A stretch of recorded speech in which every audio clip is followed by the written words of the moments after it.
Proclamação do Evangelho de Nosso Senhor Jesus Cristo, segundo Mateus. Glória a vós, Senhor. Naquele tempo, Jesus viu um homem chamado Mateus, sentado na coletoria de impostos, e disse-lhe: segue-me. Ele se levantou e seguiu a Jesus. Enquanto Jesus estava à mesa na casa de Mateus, vieram muitos cobradores de impostos e pecadores, e sentaram-se à mesa com Jesus e seus discípulos.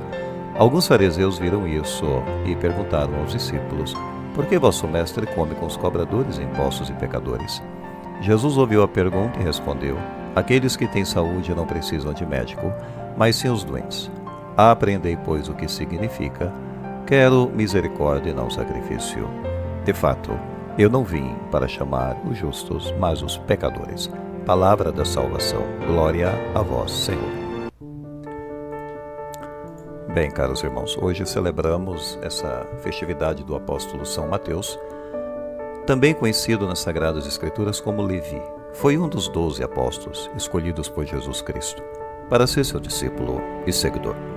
Pouco é conhecido sobre a vida prévia de Mateus, antes de ser chamado por Jesus, exceto que ele era um cobrador de impostos em Cafarnaum, uma ocupação que frequentemente era vista com desdém pelos judeus da época, pois os cobradores de impostos eram frequentemente vistos como colaboradores com os ocupantes romanos e eram associados com a corrupção e a ganância. O relato bíblico de seu chamado é registrado nos evangelhos, tanto de Mateus, também Marcos e Lucas, com ligeiras variações.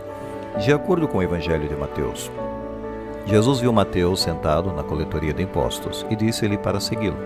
Mateus imediatamente se levantou-se e seguiu Jesus, deixando para trás sua profissão e estilo de vida anterior. Mateus não apenas se tornou um dos discípulos de Jesus, mas também é acreditado com a autoria do Evangelho, que leva o seu nome, um dos 4 evangelhos do Novo Testamento, que narra a vida, ensinamentos e feitos de Jesus Cristo.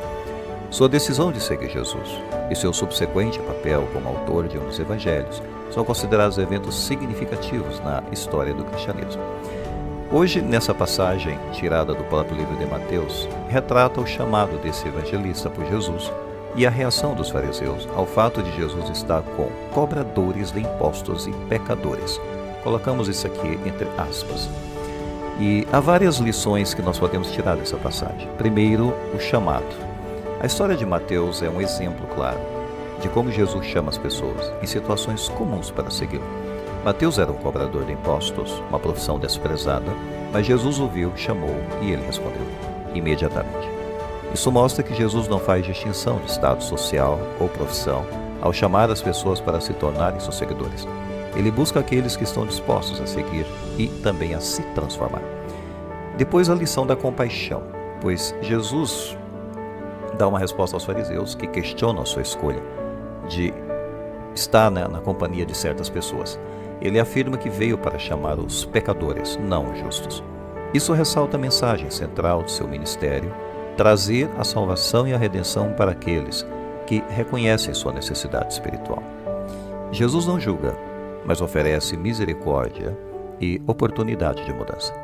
Depois, a lição da misericórdia sobre o sacrifício. Quando Jesus diz quero misericórdia e não sacrifício, enfatiza que Deus valoriza mais um coração quebrantado e arrependido do que meros rituais religiosos. Ele busca relacionamentos genuínos e não apenas a observância de regras externas. Isso desafia os fariseus e todos nós a olharmos para o nosso próprio coração e nossa atitude em relação aos outros. Em resumo, essa passagem destaca, portanto, a natureza inclusiva do ministério de Jesus, a sua compaixão pelos pecadores e o seu desejo de que todos tenham a oportunidade de se arrepender e experimentar a misericórdia de Deus. Ela nos lembra que em nossa jornada espiritual é importante reconhecer nossa necessidade de redenção e abraçar a misericórdia divina. Louvado seja nosso Senhor Jesus Cristo, para sempre seja louvado.